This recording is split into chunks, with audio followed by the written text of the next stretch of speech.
नमस्कार दोस्तों, ईडुको सीरीज में मैं सुभाष आपको फिर से स्वागत करता हूं। देखिए, अभी हम लोग द्विघात समीकरण के मानक रूप जो या उसी को व्यापक रूप कहा जाता है, क्या होता है a x square plus b x plus c equal to 0, या यहाँ जब कहा जाएगा एक शर्त रहता है कि a नॉट इक्वल टू 0, यानी कि a के जगह पर 0 नहीं होना चाहिए, बाकी किसी भी या b और c के जगह पर 0 हो जाएगा चलेगा, लेकिन a के जगह पर 0 नहीं होना चाहिए। तो देखिए, इस द्विघात समीकरण के रूप को हल करने के लिए एक साधारण जो फैक्टर वाला रूल होता है, यानी कि गुणनखंड के विधि से अपनाते हुए और मूल ज्ञात किया जाता है, तो वह पिछले वीडियो में बहुत अच्छा से बताया जा चुका है। अगर आप उस वीडियो को क्रम वाइज पिछला सभी को देखते नहीं आ रहे हैं तो आपको उसके लिए सभी वीडियो को देखने के लिए प्ले लिस्ट बना दिया गया है। आप पहले प्ले लिस्ट में जाकर पिछला सभी वीडियो को देख ले, और आपके लिए डिस्क्रिप्शन बॉक्स में भी उसका लिंक सभी को क्रम वाइज दिया हुआ है, वहां से भी आसानी से देख सकते हैं। तो देखिए, यहाँ क्या है कि द्विघात समीकरण का मानक या व्यापक रूप में जहाँ a नॉट इक्वल टू 0 होता है, इस रूप में अगर सिंपली रूप से देखा जाए तो समीकरण को हल करने का एक फैक्टर वाला रूल जो होता है उसको बताया जा चुका है, और एक और जो पूर्ण वर्ग विधि से बनाने का तरीका होता है उसको भी बताया जा चुका है। आज हम लोग एक ऐसा रूल के बारे में जानकारी लेने वाले हैं जिसको द्विघात समीकरण के लिए ही लागू होता है, इसीलिए उसे द्विघाती सूत्र के रूप में जाना जाता है। कौन सा सूत्र के बारे में हम लोग आज जानेंगे? द्विघाती सूत्र।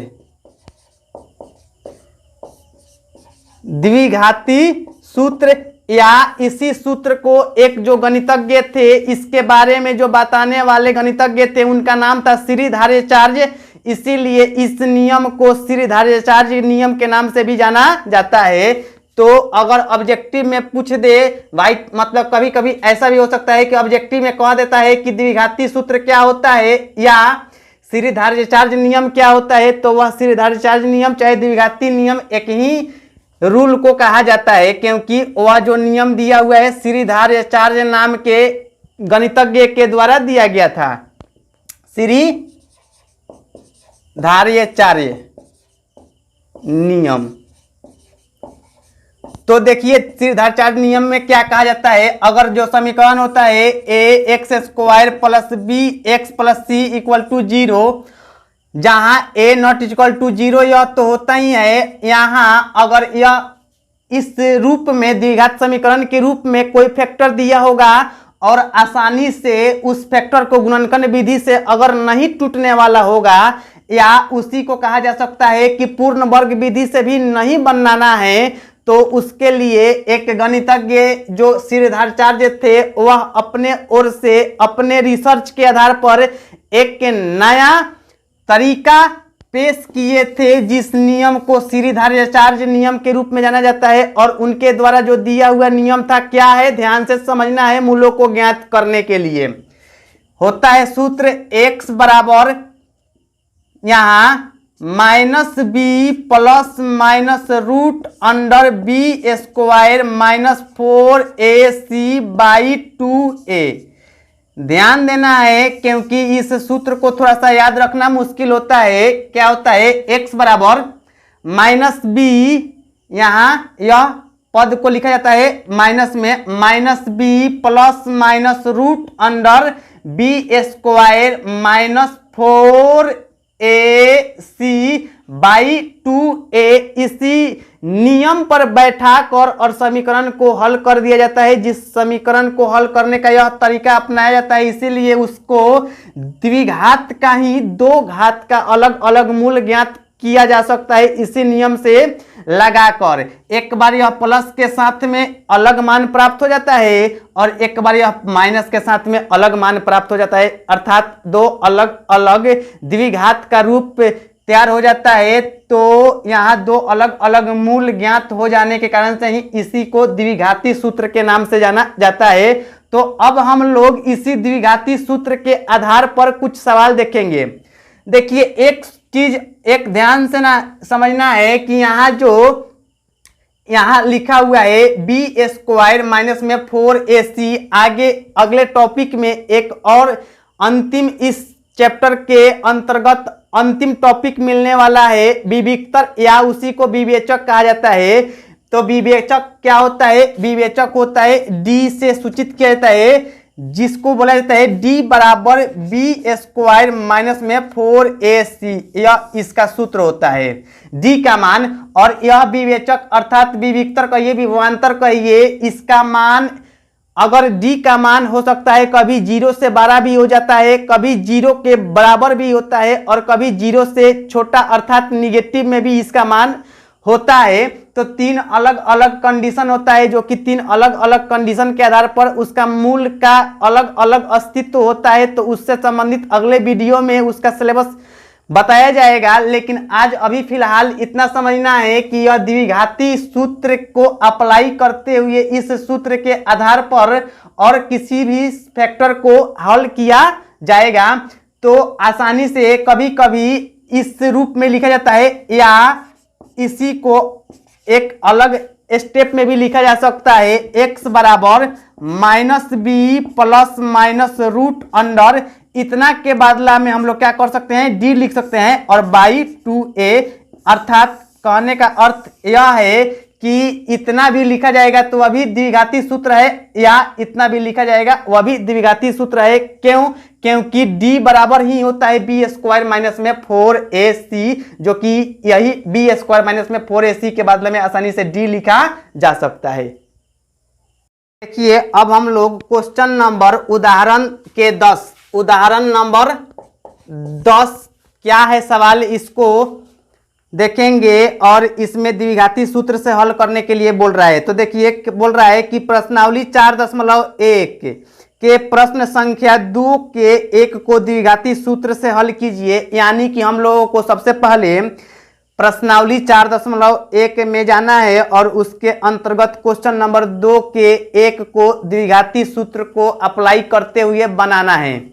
तो देखिए क्वेश्चन 4.1 के दूसरा के पहला जो सवाल दिया हुआ है, कितना 4.1 के अंतर्गत यह दूसरा के पहला सवाल क्या है, इस पर एक बार ध्यान देना है। देखिए क्या बोल रहा है, कह रहा है एक आयताकार भूखंड का क्षेत्रफल 528। सबसे पहले आयताकार भूखंड का नाम ले रहा है, तो सबसे पहले हम लोग क्या कर देंगे, आयताकार भूखंड बना देंगे। आयताकार यह भूखंड बन गया और इस तरह से आयताकार भूखंड बन जाने के बाद में इसी का क्षेत्रफल बोल रहा है 528 मीटर स्क्वायर है। क्षेत्र की लंबाई मीटरों में चौड़ाई के दोगुने से एक अधिक है। यानी कि कहना चाह रहा है कि इस आयताकार आकृति में इसका लंबाई उसके चौड़ाई के दोगुना से भी एक अधिक है। तो हम लोग आसानी से इसके लिए अगर चौड़ाई का मान x मान लेंगे तो तब इस स्थिति में लंबाई का मान कितना हो जाएगा, दोगुना, यानी कि 2x प्लस में 1, यानी कि दोगुना से भी एक अधिक आ गया। दोगुने से एक अधिक है, हमें भूखंड की लंबाई और चौड़ाई ज्ञात करनी है। अर्थात कहा जाएगा कि यहाँ भूखंड के लंबाई और चौड़ाई यह दोनों अलग अलग बीमा का मान जो भी प्राप्त होने वाला है उसी को ज्ञात करना है। लेकिन यहाँ हम लोगों को द्विघाती सूत्र का ही प्रयोग करते हुए समीकरण को हल करना है। तो देखिए इसके लिए हम लोग कहेंगे कि सबसे पहले मान कर चला जाएगा, क्योंकि एक तरह से कहा जाए तो यही मान कर ही आगे बढ़ा जाएगा। माना कि आयताकार भूखंड की चौड़ाई x मीटर है तथा लंबाई दोगुना से एक अधिक अर्थात 2x प्लस में 1 मीटर है। तो प्रश्न से क्या होता है, आयत का क्षेत्रफल, आयत का क्षेत्रफल का सूत्र क्या होता है, लंबाई गुने चौड़ाई होता है। और इसका क्षेत्रफल का मान दिया हुआ है 528, यानी कि 528 इसके बारे में इसका क्षेत्रफल का मान लिख दिया गया और लंबाई कितना है 2x प्लस में 1 और साथ में चौड़ाई कितना है x। तब इसको अगर गुना किया जाएगा तो कितना आ जाएगा 528 बराबर में 2x स्क्वायर और प्लस में x। सबको समीकरण को हल करने के लिए ax square plus bx plus c के रूप में लेकर आना है, यानी कि मानकर चलिए कि यह जो प्लस में है इस साइड में अकेले तो इसके साथ में जाएगा तो क्या लिखा जा सकता है 2x स्क्वायर प्लस में x, और यह जब इसके साथ में जाएगा तो क्या लिखा जाएगा माइनस में 528 बराबर में इधर बचेगा क्या 0, तो इधर बचेगा 0, इसीलिए इधर वाले के 0 को इस साइड में लिख दिए हैं और इस साइड वाले पद को सबको इस साइड में लिख दिए हैं। अब यहां कहा जाएगा निश्चित रूप से कि a का मान कितना है 2, b का मान कितना है 1 और c का मान कितना है माइनस में 528। अब हम लोगों को द्विघाती सूत्र का उपयोग करते हुए समीकरण को हल करना है, यानी कि द्विघाती सूत्र क्या होता है, द्विघाती सूत्र को अप्लाई करना है। तो द्विघाती सूत्र में होता है x बराबर minus b plus minus root under b square minus में 4ac बाई 2a, जिसमें कि यहाँ सूत्र वाला एक बार माइनस लगेगा और b का मान कितना है 1 है तो यहाँ 1 लिख दिया जाएगा, plus minus root under b square, यानी कि b का मान कितना है 1 है तो 1 के स्क्वायर माइनस में 4a का मान कितना है यहाँ 2 है तो 2 लिखा जाएगा, और 4ac यानी कि c का मान कितना है माइनस में 528 है तो माइनस में 528 और बाटा में 2a का मान कितना है 2 है तो यहाँ 2 लिखा गया।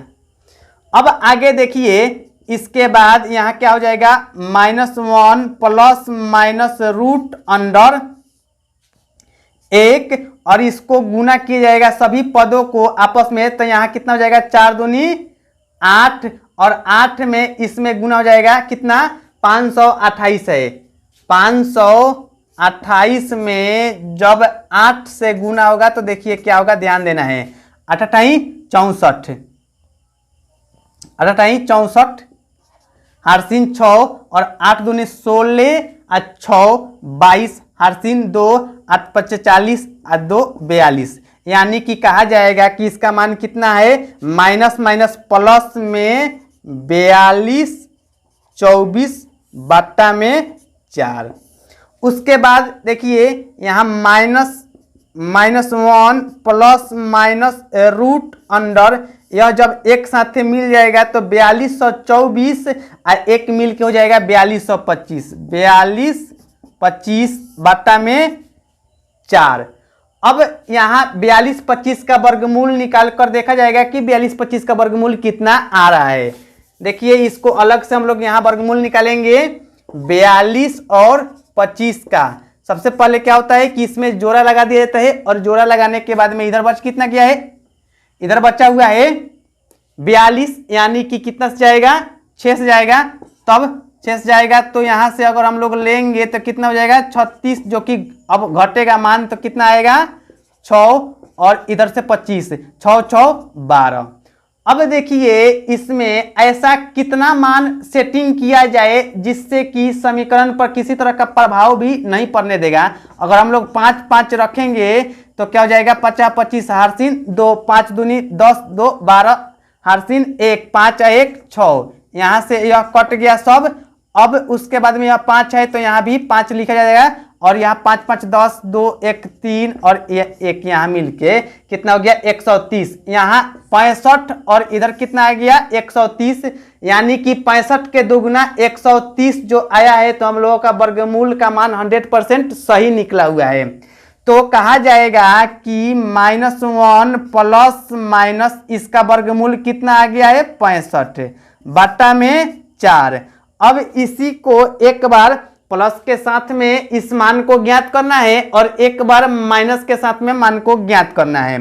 तो जब प्लस के साथ में चला जाएगा तो क्या हो जाएगा यहाँ -1 प्लस 65 बट्टा में 4, तब इस तरह से कितना हो जाएगा यहाँ 64 बट्टा 4 यानी कि जब भाग दिया जाएगा तो कितना हो जाएगा, 100×4 = 64 यानी कि इसका मान कितना हो जाएगा, 16 हो जाएगा। एक बार एक तो मान प्लस के साथ में लेने से 16 आ गया, अब एक बार माइनस के साथ में लेकर चलना है तो कितना हो जाएगा, -1 और माइनस में 65/4। यहाँ कितना हो जाएगा, माइनस में 66/4। जब यह 2 से कटेगा तो कितना मान आएगा, यह हो जाएगा 33/2 यानी कि इसका मान हो जाएगा माइनस में 33/2। अलग अलग दो मान निकला हुआ है, एक बार प्लस में 16 और एक बार माइनस में 33/2। जो कि एक बात हम लोगों को हमेशा याद रखना चाहिए कि कभी भी भुजा के लंबाई का मान निगेटिव नहीं हो सकता है, जब भी होगा पॉजिटिव ही होता है लंबाई का मान। यानी कि इस स्थिति में यह माइनस में 33/2 निगेटिव मान प्राप्त हुआ है, जो कि यह संभव नहीं है। यानी कि x का मान कितना लेना पड़ेगा, 16 लेना पड़ेगा। तो इस बात को यहां लिखा जाएगा, चूंकि भुजा निगेटिव नहीं होता है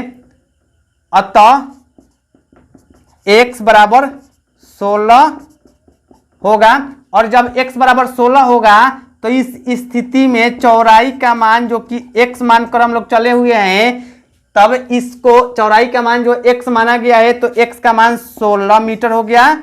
और लंबाई का मान कितना, 2x + 1 यानी कि 2 गुना से भी एक अधिक तो कहा जाएगा। 2 × 16 + 1 यानी कि 16 दूनी 32 1 मिल के कितना हो जाएगा, 32 1 हो जाएगा 33 मीटर। और एक मान हो गया 16 मीटर और एक मान हो गया 33 मीटर। Thank you.